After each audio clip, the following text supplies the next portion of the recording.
Hello friends, TB का रोग एक संपूर्ण जानकारी सीरीज़ के पार्ट 4 में आप सभी का स्वागत है। तो आज की इस सीरीज़ में हम जानने वाले हैं कि साधारण टीबी की दवाएं कौन कौन सी होती हैं, यानी कि first line anti tuberculosis agent कौन कौन से होते हैं। First line anti tuberculosis agents वो होते हैं जो ड्रग सेंसिटिव टीबी में जो दवाएं प्रयोग की जाती हैं उन्हें हम first line anti tuberculosis agents कहते हैं। तो चलिए जानते हैं कि first line anti tuberculosis agents कौन कौन से होते हैं।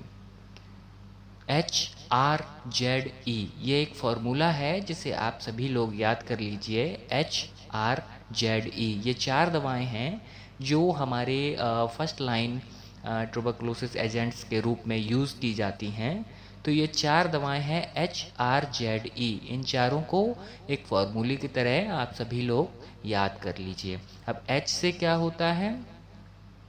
H से हमारा होता है आइसोनियाजिड।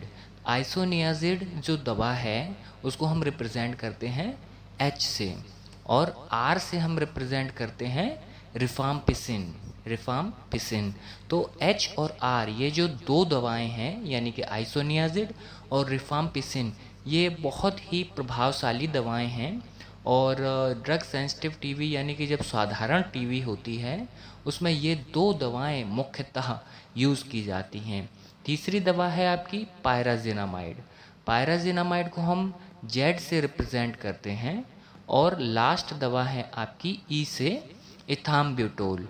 इथाम्ब्यूटोल को हम ई से रिप्रेजेंट करते हैं। तो HRZE यानी कि आइसोनियाजिड, रिफाम्पिसिन, पायराजिनामाइड एंड इथाम्ब्यूटोल, ये जो 4 दवा हैं ये हमारी मुख्य रूप से जो साधारण टीबी या ड्रग सेंसिटिव टीबी होती है उसमें यूज़ की जाती हैं।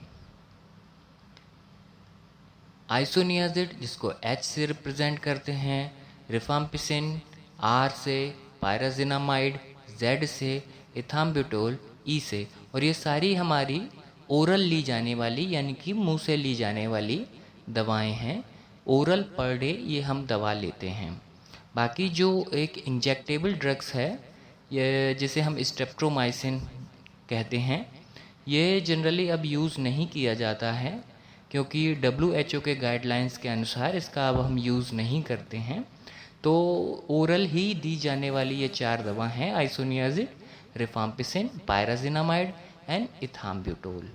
तो अब इसके बाद हम जानते हैं कि फेजेस इन टीबी ट्रीटमेंट। टीबी ट्रीटमेंट में फेजेस कौन कौन से होते हैं। तो टीबी ट्रीटमेंट में क्या होता है कि हमारे जो पूरा ट्रीटमेंट है वो 6 महीने का होता है, यानी कि TB treatment last for the 6 months.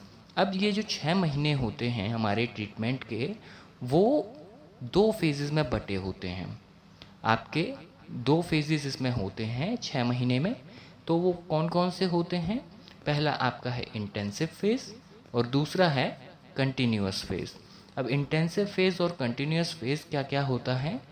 तो जो आपका इंटेंसिव फेज़ है ये क्या होता है कि जो फर्स्ट 2-3 मंथ्स होते हैं, यानी कि आपकी दवा स्टार्ट होने के जो पहले दूसरे और तीसरे मंथ तक, यानी कि शुरुआत के 2 महीने या शुरुआत के 3 महीने जो होते हैं वो आपके होते हैं इंटेंसिव फेज़।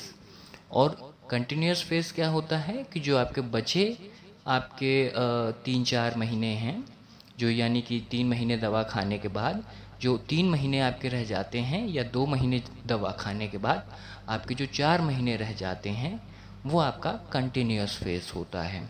तो इंटेंसिव फेज़ और कंटिन्यूअस फेज़ हम समझ गए कि जो शुरुआत के हमारे 2-3 महीने हैं वो इंटेंसिव फेज़ के हैं और बाकी बचे हुए महीने हमारे कंटिन्यूअस फेज़ के हैं। अब इंटेंसिव फेज़ और कंटिन्यूअस फेज़ में हमारा डिफरेंस क्या होता है? तो हमारा जो इंटेंसिव फेज़ होता है उसमें HRZE यानी कि H से हमारा आपका आइसोनियाजिड, R से रिफाम्पिसिन, Z से पायराजिनामाइड और E से इथाम्ब्यूटोल, ये चारों दवाएं चलती हैं शुरुआत के आपके 2-3 महीने तक। और फिर क्या होता है, अगले जो नेक्स्ट हमारे कंटिन्यूअस फेज़ है, कंटिन्यूअस फेज़ में जो अगली बची हुई 3-4 महीने हैं उसमें HRE यानी कि जेड हमारा हट जाता है और आइसोनियाजिड, रिफाम्पिसिन और इथाम्ब्यूटोल ये 3 दवाएं ही अगले 3-4 महीने तक चलाई जाती हैं। तो इस तरीके से हमारा जो दवा का पूरा ट्रीटमेंट का हमारे 6 महीने होते हैं वो 2 फेजेस में डिवाइडेड रहते हैं और इस तरीके से हमारा ट्रीटमेंट कंप्लीट होता है।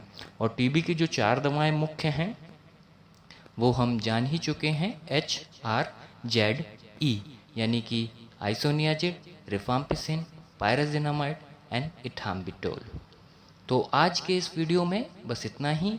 इससे जुड़ी अगर आपकी कोई क्वेरी है तो आप हमसे पूछ सकते हैं। Thank you.